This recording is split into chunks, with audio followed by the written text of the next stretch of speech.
Now for a few words on my mash tun. The mash tun is actually, let's have a look under here. It's a stainless steel 45-liter pot. It's got an aluminum foot on the bottom, which you can't see. A very, very beautiful pot. I got it at an amazing price at Home Outfitters for, it was something like $130, which is just completely unheard of for a good stainless pot this size with an aluminum foot.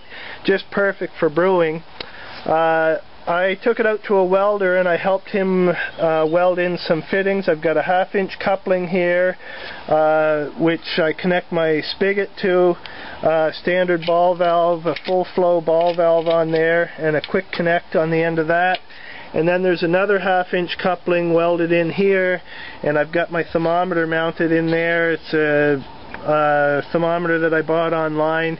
You can see I wrote on Sharpie here that it's 4 degrees Fahrenheit low, which means this reads lower than the real temperature.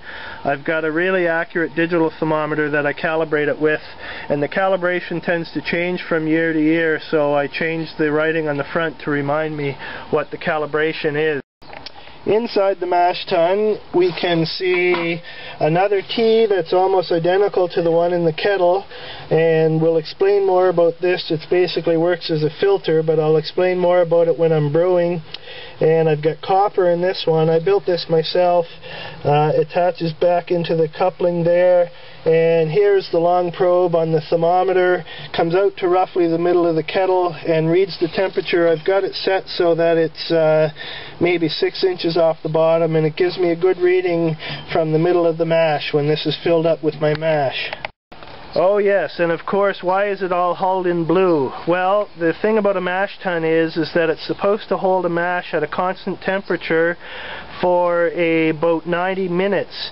And this is just a standard foam camping pad. I cut it up into pieces and fitted it around my mash tun because I want it. This does a really good job of keeping the mash at a constant temperature for 90 minutes once you get the mash in there.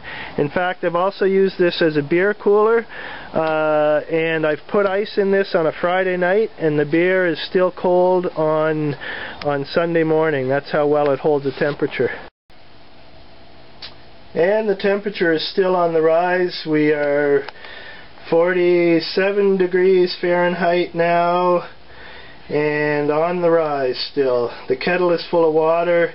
It'll probably take about a half an hour to get up to temperature.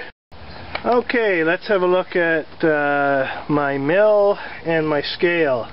When you're making beer, the way I do it, you start out with grain, so you have to weigh the grain on a decent scale.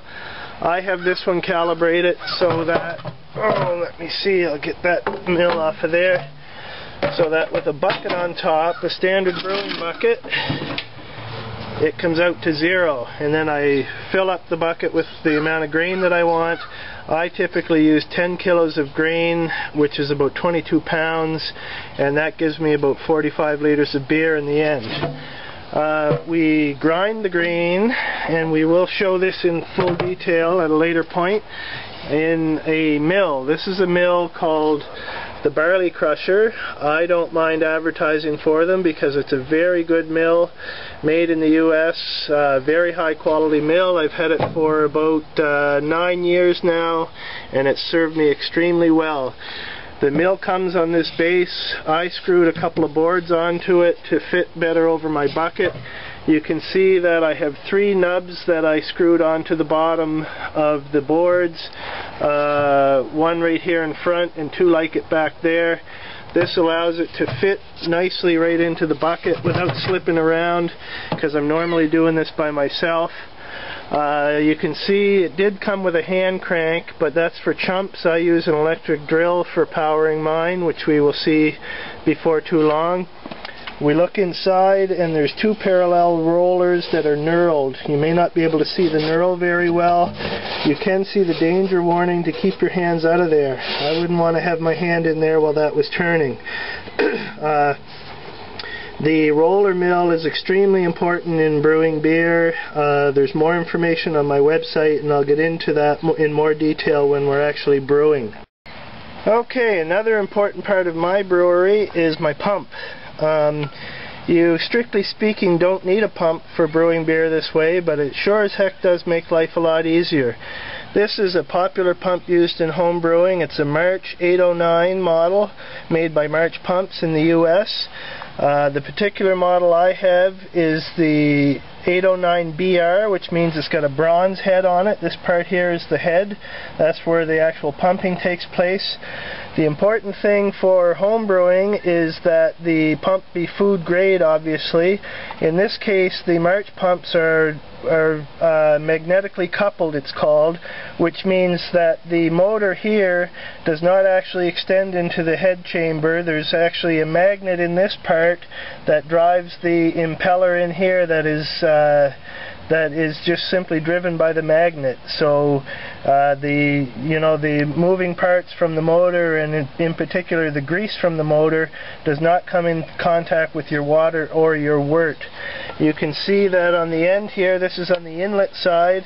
I've got a quick connect here which connects into my kettle or into my mash tun, depending on what I'm doing. We'll get into detail on that as we get into the actual brew session. And I've got a simple little switch box here with an on-off switch. I plug the pump into the box, and then I plug the box into my extension cord, and of course the extension cord is on a GFCI because we're dealing with water and we don't want to get electrocuted. Okay, one last piece of equipment that's very important in a all-grain home brewery is the wort chiller. You can see that here. What you can't really see is that this is a small diameter copper tube inside of a large diameter copper tube. You can see here the small diameter tube runs in here, and by means of these fittings it goes right inside and goes through the whole loop and out the bottom. This is otherwise known as a heat exchanger. You run the hot wort through here. You can see that I've got some quick connect fittings on here that plugs into the pump, and the plug plugs into the kettle. I pump the hot wort out through the pump and through the heat exchanger, or the chiller as brewers normally call it, and I attach another hose onto here and pump the cold wort into my fermenters. A couple of more points. This particular chiller I did not build myself, although I did build one just like it. You know the story by now. This was built by the same guy who built my kettle. We actually had a big party in my yard here about 7 or 8 years ago where a bunch of us got together and built these. He called this design the Chilly Willy. And the one I built myself turned out to be called the Hillbilly Chilly Willy. If you've ever seen it, you would know why. It doesn't look as neat and tidy as his, so when he was selling his off, I eagerly bought it up, and I sold mine to somebody else. Mine is still in use today by a friend who lives not far from here, actually. That's basically it. You pump your hot wort through the inside coil, and this is set up with a garden hose fitting, so I plug my garden hose in here. It expels the water out here, and the water, or the cold water, travels in one direction and the wort travels in the other direction. That's why it's called a counterflow chiller. That's where the name counterflow comes from, is that the hot liquid travels on the inside in one direction and the cold liquid travels on the outside in the other direction. If you actually let them both flow in the same direction, it will not chill as well. I did that by mistake one time, actually, and it does not chill very well at all when you do that. So that's basically it. That's my brewery in all its glory. I'm just getting it fired up here for the season, and I should be knocking off 2 batches in the next couple of days, given that the weather is going to be so warm. And we'll give more detail on the various steps as we go through the brew process in the next few days.